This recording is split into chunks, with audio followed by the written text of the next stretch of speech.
Hi, and welcome back, team.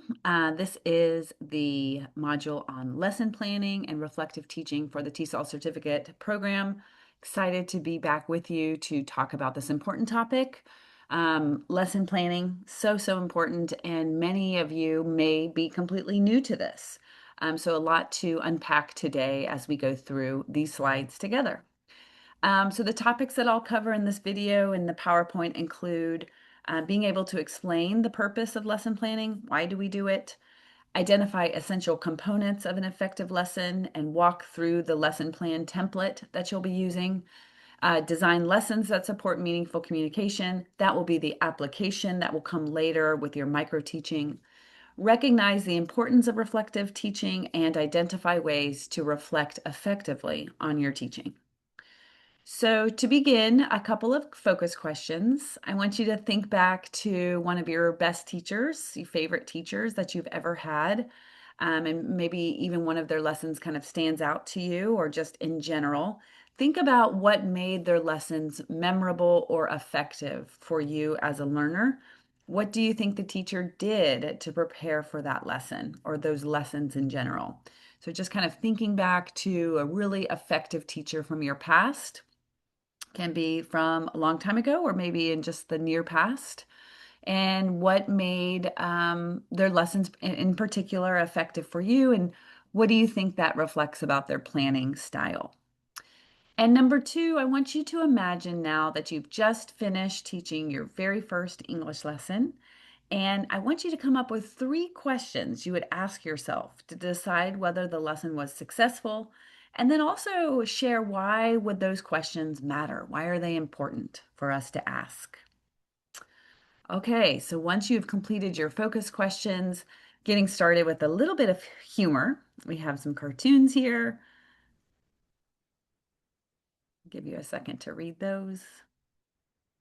I remember when I was teaching high school, and I can really relate to this comic on the left-hand side because in addition to teaching every day, starting at our high school day started at 7:45 till about 2:30, um, and staying after class each day to grade and make photocopies, and then on the weekend, it was all about lesson planning for the week ahead. So yes, this unfortunately hits true to home. So let's talk a little bit about why we plan lessons.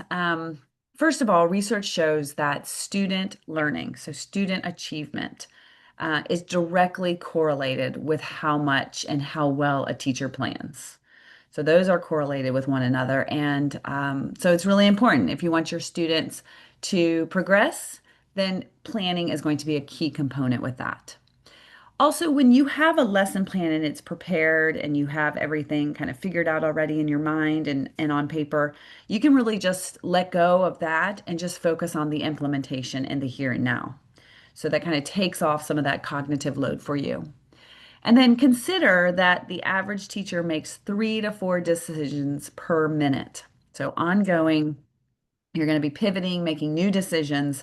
This equals about 1,500 decisions per day over a 6 to 8 hour workday.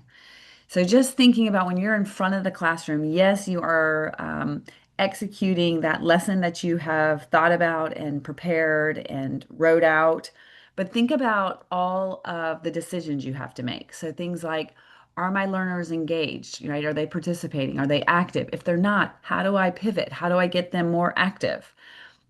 Maybe there's classroom management issues, if people are disruptive or if there's a student that's dominating discussion, right? How am I going to manage that? What am I going to do? Then you always have like learners' comments and questions. So, and even their production of language that might indicate to you that you need to go back or you can move forward or you need to address a misconception, right? So, all of those decisions are ongoing. All right. And so the lesson plan really serves as a roadmap. It's not a script, although I will say that some beginner teachers write everything out. And if you feel more comfortable doing that, just kind of thinking through like, what am I going to say? How am I going to transition from one activity to the next? How am I going to provide closure? By all means, go for it. But in general, lesson plans serve as a roadmap. And You will find if you visit a veteran teacher's classroom that maybe she or he doesn't write everything out anymore. Maybe it's very short notes to himself or herself that guides the lesson. But it just really depends upon where you are in terms of your experience and how much of that language you need to support yourself.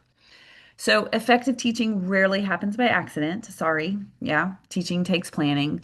I know people think that you're born to teach, but really, teaching is a lot of work to do well. And lesson planning really helps teachers establish and know what the learning goals are for the class, right? Or for that unit of the class instruction. It helps them think about how to organize instruction so that students can logically follow that and it's not confusing or it doesn't jump and, expect things that they haven't learned.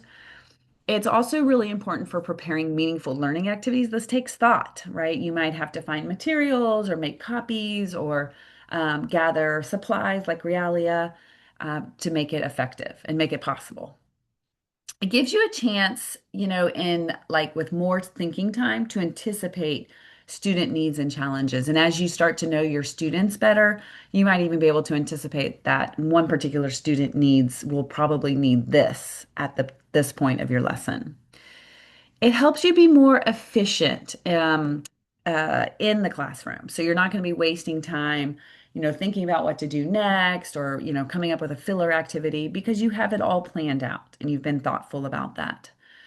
So overall, this increases your confidence, which is really important, especially for beginner teachers, and your flexibility, ability to pivot, ability to answer questions effectively, and just a real knowledge of the plan in terms of where you're trying to get students to go through your lesson. What happens when teachers plan, right? They're thinking about what am I teaching? How will I teach it? How will I know if my students understand? Who am I teaching, right? All these questions are ongoing during the planning process. And so planning is really about making decisions about the content, the materials, the sequence of activities, the length of time each activity will take, and also considering the background. Who are the students? What are the course objectives? What else is going on at that classroom or that school on this particular day? It allows teachers to feel more comfortable in front of a class, and when you feel more confident, you can relax as well, and then your students are going to feel more confident and more relaxed. It makes students feel more confident that they can trust their teacher's sequence of activities in order to learn the target language. And so there are so many factors to consider, and we've touched on some of these already, but just really knowing your students, we always come back to who are your students in terms of what's their level of English, how old are they, what's their proficiency level, how long can they concentrate on a task or stay engaged, what motivates them or how high is their motivation, are there classroom management issues that you need to be aware of? And then thinking about the context, what else is going on at school, at home, in the community, politically, or what are some of the expectations of the school or the director, right? And then you take into consideration, of course, your learning objectives for the course and for the unit, and where a particular lesson comes in that unit. What came before? What's going to follow? What's the summative assessment going to look like? Remember that we talked about summative being at the end of the unit or the end of the course to measure progress. And then also, you have to consider materials and technology available. So, if you're going to teach in a place like a rural town in Costa Rica where there is no technology or internet available for you in the classroom, your materials are going to look quite different than they would if you were teaching at a community college down the road in Raleigh, North Carolina. So thinking through, okay, what are the obstacles that I'm going to encounter and the challenges, and how can I overcome those? Okay, so this is the lesson template that you will be using for the work in our course, especially with your micro teaching lesson that you will be presenting to a small group. So this is a modified lesson plan. So it's pretty simple, but I want to walk you through how to fill it out. So you would make a copy of this document and you'd fill in the name and then just a little bit of the context about your learners. What's their level of English proficiency? What's the age group of the learners, approximately. And then you're going to aim to have at least your micro teaching to last between 25 and 30 minutes. Of course, your real classroom setting will probably be an hour to 90 minutes, depending upon your context, right? So this is a shortened version of a real lesson. Okay. As always, you're going to start with a statement of objectives, what it is that you want students to be able to do by the end of your class. And we'll be using Bloom's taxonomy to write these effective learning objectives, moving them from for example, these lower level Bloom's taxonomy up to the higher levels, depending upon where you are in the unit. So if you're doing like an introduction to a unit, it might be more like remember or understand new vocabulary related to a topic. And what is the specific language component or goal that you're focusing on that students should be able to use by the end of your class? So you want to have this in writing on your PowerPoint, and you also want to say it aloud to your students. Okay. And then, of course, you're going to come back to this at the very end of your class. Do not take time during your micro teaching to write up the objective on a whiteboard, let's say. You want to have all of this pre-prepared to maximize the effectiveness of those 25 to 30 minutes you have with your students. Then I'm going to ask you to move into a hook. So think about this fish, right? How are you going to hook your students into wanting to do your lesson? Can you attract their attention in some way? And extra credit if you can draw on culture here as well. So, is there some kind of creative way to engage your learners at the beginning of a lesson? Maybe you're going to incorporate a poem or an image or a song or a video clip or some realia. Let me just give you a quick example. You are going to be teaching about um, packing a suitcase for a trip. So maybe you bring a suitcase and it's zipped up and you start to pull out the items that you would take on a typical trip, right? So, what can you do to really kind of stimulate the interest of your learners in a topic? Then you provide some teacher input. This is the very short amount of time. So for this micro teaching, you would only have 5 minutes for your input. And this is just when you want to present some new knowledge, maybe a skill, maybe you want to share a grammar point or vocabulary or read a story to the students. And you want to always incorporate visuals here and consider students' multiple intelligences. For example, are they audio or visual or kinesthetic learners, right? So this is kind of the short amount of time in which you would present new information. Then I want you to go right into that communicative language teaching task. Remember that this is the goal of our instruction is to help you practice, maybe not perfect, but practice using communicative language teaching in a classroom simulation. So remember that the goal of this activity is for students to use materials and information to express personal preferences, likes, desires, their personal experiences. So maybe they're talking with other learners, right? Maybe they're doing like a speed dating or walking around, sharing things, doing a survey. Maybe they're writing something, drawing something, acting something out, right? You decide what your students are doing during this very active portion of your class in which they utilize the language that they have built so far, right? Remember that our learners might not have a perfect interlanguage yet, but they're working towards one that is more comprehensible. And we want to give them opportunities during class time to try out those new skills. Then I want you to include a formative assessment. Remember, formative assessment is ongoing, often informal, maybe an alternative assessment, in which you really gather data about how well your students are progressing and how they are moving towards mastery of your objective for that particular class. So if you say when you leave here today, you will be able to describe, 5 items that you would pack in your suitcase for a trip to the beach, then students should be able to demonstrate that in some way on this formative assessment.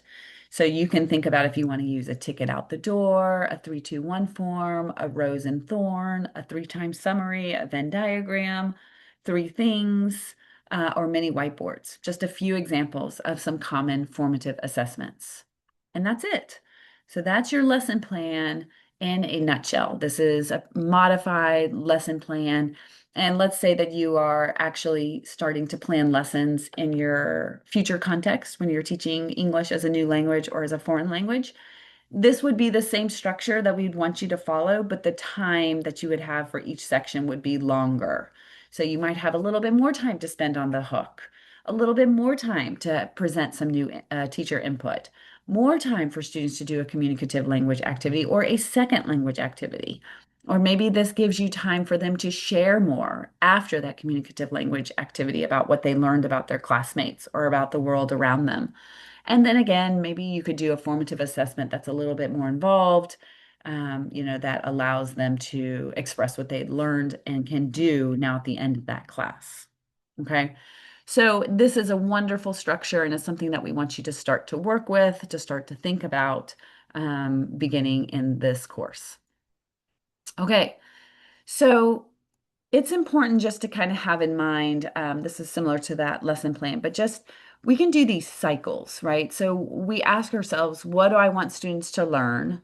What teaching and learning activities will I use so that I know that they're learning them? And then how do I check that they've learned? And then it kind of goes around and around. Um, it's a good thing to keep in mind that attention span tends to be 1 minute per age of students. So if you have 12-year-olds in your class, just remember that you're going to have them for a maximum of 12 minutes in which they'll be engaged and with you, maybe less.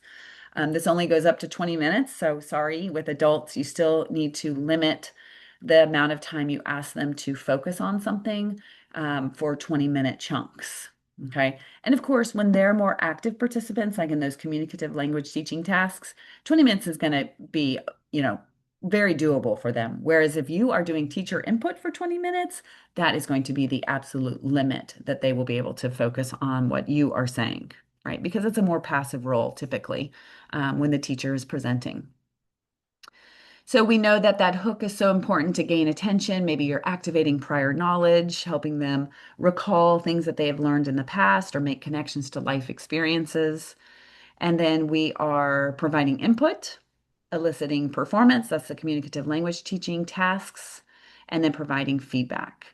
One thing to keep in mind that beginner teachers often have a hard time with is before you send people out to do an activity, especially the tasks, those communicative language teaching tasks, be really clear about your expectations about whether they're writing or they're just speaking or how their body should look or where they should be standing or sitting, right?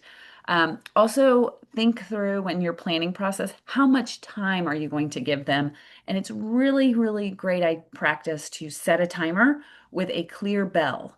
I have students use, like their cell phones or even just a little bell that you ring, ding, or I have these small timers I bring with me to my classroom for this purpose.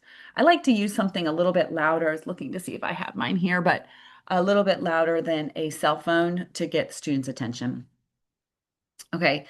And then you also can provide them with information like if they're unsure of something, how they can get support, right? So whether they need to raise their hand or just what the policy is there. And then it's important that you're not just sitting back and relaxing and looking at your phone when your students are working in your classroom, but rather that you're walking around, listening, giving group or individual specific feedback. We want to always try to enhance retention for our learners. We know that they're going to need multiple exposures to new information to really start to incorporate that into their interlanguage. But you can do this very effectively by, let's say you do a little bit of teacher input, and then you could just say, okay, I want you to stop, turn to your partner, and explain what you've just heard or explain what you've just learned. This is similar to like a think, pair, share. I had a professor use this strategy in a philosophy class that I took in college, and I'll never forget it. It really put us on the spot to be active listeners because we knew that we were going to have to turn to our classroom partner and share what we had just heard. So we were all on the ball that way. And then that gave an opportunity to ask questions to clarify things that we weren't sure of. You can also try some strategies like creating a group poster or something to put around the classroom about a topic. You can ask students to go home and teach a parent, a neighbor, a friend outside of class, and then report back how that went. Um, some teachers I know, especially with the Global Cafe at NC State, they always provide a homework assignment where they ask students to go out into the community in which they live and to make short video recordings of things that they were working on in class. So let's say it's like greetings, like informal ways to say hello to people. They actually will record people greeting each other and then share that with the class when they come the next time. So it's a nice way to kind of amplify and expand the classroom beyond the classroom hours to outside the classroom time. I've also used songs, raps, and even commercials for students to share what they've learned about a particular topic. It's also a formative assessment in a way where they are producing something to share what they've learned. And this all aids their own retention. It's really important that we come back to those objectives at the end of class. Sometimes students just want to end after the communicative language teaching, but that really leaves people thinking like, what was the point of all of this?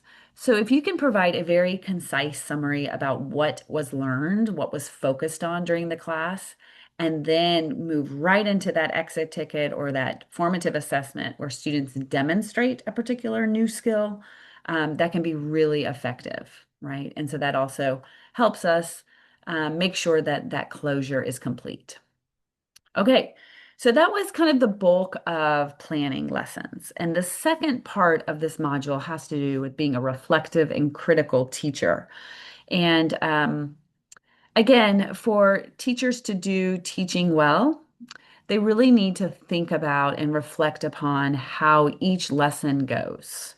How was it received? How successful were students in the class?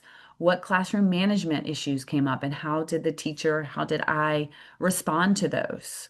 And so this is a kind of a framework that I like for thinking about that. It's looks at reflection in action, reflection on action, and reflection for action. So kind of these three reflecting actions that we need to take as teachers.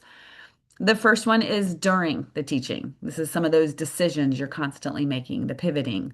Reflection in action means teachers must be constantly surveying and aware of how students are doing, their engagement, their motivation, their understanding. This is really like you can really see this in action when students are working in small collaborative groups and that teacher is walking around, observing, listening, correcting, offering feedback. That's a really great time for them to be gaining data about how this is going for students. Following the conclusion of a lesson, you want to reflect on what went well, what could be improved, and that's reflection on action. So kind of in retrospect, right? What happened? Were students using language in communicative ways? Did students meet the class objectives? Yes or no, and why or why not? How was time allotted? I think oftentimes this is one thing that new teachers struggle with. Either the pace is too slow or the pace is too quick in the class. Often it's too slow if the teacher's not organized or is missing materials, right, or doesn't have a clear plan. But it can also be too fast if the teacher is trying to squeeze in too much, or talk too quickly, right, or transition too quickly and loses students in the midst. And then finally, classroom management. Students can't learn things if there's disruptions in the class. So those absolutely must be minimized. Things like students taking cell phone calls in class or arriving late or forgetting materials or dominating discussion or, that not just discussion, but like trying to dominate the class in general. Those are some things that I have personally experienced even working with adults that have to really be addressed clearly and upfront so that they don't become an issue for other people. Okay, and then there's the last reflection, which is for action. So, kind of now we looked back, right? We were in the action, then we looked back at it, and now we're going to look forward. So, how can I change? How can I be proactive and future oriented? I love doing this right at the end of the semester as my students are finalizing their projects or their papers or their tests. I'm always making a list of what went well, what do I want to change, what new resources do I want to look for, which articles do I need to get rid of, etc. So that's always important to do. All right, as a reflective teacher, we need to seek feedback from others, from our students, of course, but also from colleagues. You can do this in many ways. I'd love to get feedback from my students with surveys. Like I'll ask you to fill out a survey on our course at the end of the semester. Even mid-semester is a nice practice. With a longer semester course, I like to ask at midterm how things are going in case I can make any, tweaks or changes to the schedule or the course load. That's really good feedback for you.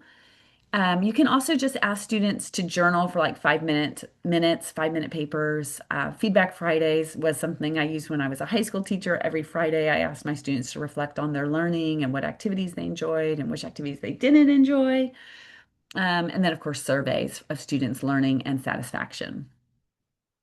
You can also get feedback from your own kind of notes after lessons, just a quick jot down or a voice memo about what went well and what didn't go well from your lesson. That's helpful and just kind of solidifying that rather than just moving on to the next lesson. Video recording is a very effective tool. You can see yourself, see kind of your mannerisms, see if you have any annoying behaviors or verbal tics that you might need to eliminate, or, you know, things as small as like, man, I'm always calling on that same student, but I never even look to my right hand side of the classroom, right? So you get all kinds of information from video recordings. Sometimes they're hard to watch, but really effective. And then I love to invite other language teachers to come observe me and comment on my class. It doesn't even need to be necessarily another English class, an English teacher. It could be a teacher that teaches maybe a world language, or a teacher that's just a content teacher that can come and talk about your pedagogical strategies. I love this quote from John Dewey, who is a philosopher of education, well known. He wrote, "We do not learn from experience, we learn from reflecting on experience." So it is so true that that reflection is what really solidifies our understanding of experience and helps us move forward along this continuum of always becoming a better version of ourselves. These are just a few more strategies that you might want to try um, to pursue this reflective and critical teacher nature. This is one that I've used with teachers where they write down glows and grows, areas in their teaching where they glow, and areas in their teaching where they could grow. And this is more of like a global reflection, just in general about teaching. So here's some examples that I've gotten in the past.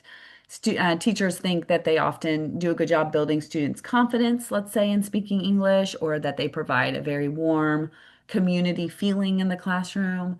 But maybe an area where they could grow is helping students set more realistic language goals, incorporating real world cultural topics, or maybe more realia or more visuals into the classroom.